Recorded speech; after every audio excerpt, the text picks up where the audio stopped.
Hey guys, I know this is my first YouTube video, but I actually planned an earlier this week, but it took really a while, and I'm still also in process of actually finishing it.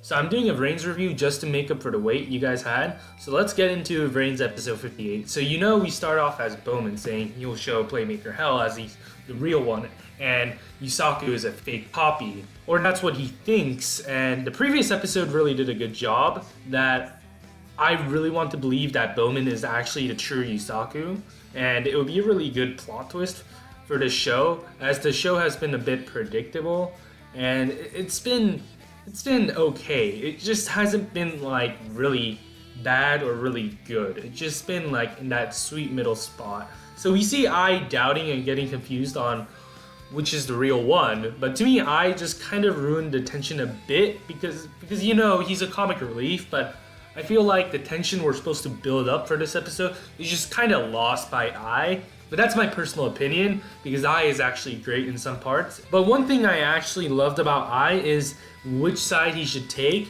but then he actually remarks that both have bad personalities, which I kind of really like the remark, but at the same time, kind of ruined the tension a bit.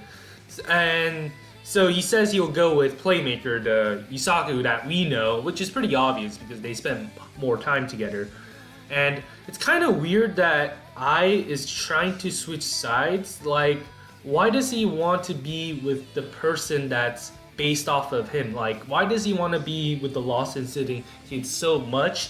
And that's a good question that the writers made us think. But if they don't answer that, that's going to be a big letdown. So we see Playmaker's new Link monster, Detonator Deleter, which I love the design of, and it kind of looks like a cyber terrorist bomber. I don't know if that's offensive, but oh well. And the attack animation was pretty great. But then Bowman does actually something really great, kind of like how Playmaker kind of rages, and the lanes are exactly like Playmaker's. So we kind of second guess if Bowman is actually really Yusaku and maybe the real one. But I think the symbolism in the line, "I'm the emissary of revenge," is great. Just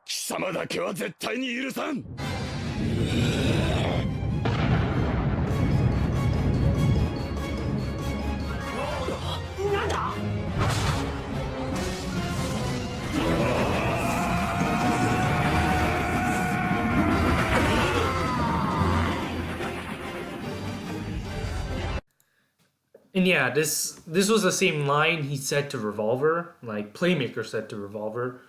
Then Bowman does really something unexpected, like really unthinkable, which he calls out a data storm, which is actually illegal in the Master Duel format because there are no skills in Master Duel. But I actually had to give it a pass because it was actually a really nice twist, and it actually really looked cool. But I'm kind of questioning about if Data Storm is actually random, because it's not a random Cybers monster he got. It's probably the new Cybers Hydra Drive monster that was released in one of the leaks or something. But anyways, I actually really like what Playmaker says, as he questions about how Bowman could use a skill in a Master Duel. And also, I touches upon how he can make a powerful data storm like that. So it was actually pretty cool that Playmaker is actually kind of like the audience about how we're questioning how he can use a skill. So there are really good twists in this duel. Then we see Bowman summon 3 Link 1 monsters using Hydra Drive to show how extreme the conditions are to summon this big badass monster he's apparently gonna summon. But personally for me, if they print that card, please don't make that really extreme condition. I mean, that's not good for me. We finally see Bowman's main monster, Trident High Drive Lord, which is a pretty boss monster, and the effects are the same as it negates all the other same attribute monster which Bowman used, which is fire, water, and wind. Then we see a really good equip magic of an attribute-based card, which makes the cards basically unaffected by card effects, and it's also used by like the fire and the water and the wind. So it's basically unaffected by card effects because of that. But to me personally, I wish Trident Hydra Drive did a bit more, but I guess this was fine. I just feel like it's a good design, but the effects are literally the same as the Link 1 or the Night monster, the Link 2. I also forgot how overpowered Judgment Arrows was, as it's really a free Link zone, and it also doubles a Link monster's attack. So if they print that, that's gonna be really nice. So Playmaker, as the main character, he survives the blow, but I really like how Bowman touches upon that you're my copy, so I expected that you have the same fighting spirit as he has. But Playmaker adds that no one can check who's the real one because both of our memories could be fake. But then we enter to this flashback, and I'm gonna say the flashback was nice, but it had no continuity whatsoever, because I'm really confused why this flashback is there. I guess it was to show Playmaker was actually lured in by Revolver, so that means Kogami either kidnaps all of his son's friends that come over, or he ordered Revolver to get young children for his experience. Either way, Kogami seems pretty unredeemable, because he's using his son as most likely a tool. But I'm really confused on why Playmaker speaks so highly about Revolver and why Playmaker is thinking about Revolver when he has nothing to do with the plot or any of this duel at hand. I mean, I guess it does, like, he knows that who kidnapped him because Bowman said it was Dr. Kogami who kidnapped him, but Playmaker says, no, it was actually Revolver or something like that. Actually, he doesn't say that. He just thinks about it, which is really weird. I feel like they kind of put this in, but I just can't really understand why Playmaker speaks so highly about Revolver. I mean, Revolver is not a good person. He kidnapped him just because he said few words out of guilt. That doesn't mean that he's your savior. Come on. Okay, so we see Playmaker trying to make Cyber's Clock Dragon with all these combos, which is really nice, but we see Bowman's shocked face about how Playmaker planned this, and then Playmaker also responds that you can never be me because you would have known that I could do this, which is really nice and all, but it's getting to that predictable move where Playmaker is obviously gonna win. But then the music changes as when Cyber's Clock Dragon summons, Bowen uses a trap to summon a token on Playmaker's field to negate Cyber's Clock Dragon's effect, so it wouldn't get the attack boost. But Playmaker uses the Yugioh trope, それはどうかな, and uses Link Kuribo to use Cyber Clock Dragon's effect to protect himself.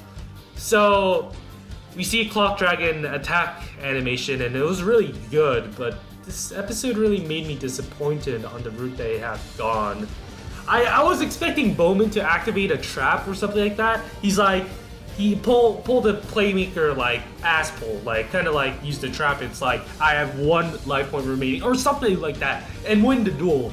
It would have been really nice, but it's Playmaker winning again, and I don't know. It's just a bit disappointing, but at the same time, I guess it was actually a decent episode. It's just that the plot and the wins have been really predictable, that there's really no hype. I really got hyped for this episode, and I honestly was like trying to see what Vrains would do, but it just didn't deliver, and hopefully it delivers the next arc. But we also see the guy who's the leader of Bowman and Haru saying about how Playmaker has this overwhelming fighting spirit, but when everyone says that 10 times, it gets really redundant, and Playmaker already proved that he's gonna win and he has this fighting spirit for 58 episodes. So we see Playmaker and Soul Burner like forcing log out because the world is collapsing. So in the end, this arc was actually kind of really pointless. Playmaker and Soul Burner got nothing done. Like Akira or Soul Tech's bounty hunters didn't get anything done. And Bowman and Haru lost. And I guess Bowman and Haru really won because they stalled him enough, and Bowman and Haru has time to escape, I guess, to relocate in a new base or something like that. I don't know. It feels like it was a stalemate, and there was really nothing substantial done with this arc. Soulburner got a lot of character development, but at the expense of season 1 returning characters, which the season 1 returning characters, they didn't really get, they were not ruined, except for Go, but I'll touch upon that in another video. But it just, they got nothing done. And I'm really intrigued how they do the next arc, but personally for me, this was like my really least favorite arc. Duels were nice, but it just, there was anything to take away from it. And this is my personal opinion, so if you disagree with me, that's completely fine. I'll be still watching this show because I still love Yu-Gi-Oh! Even if it gets a bit predictable.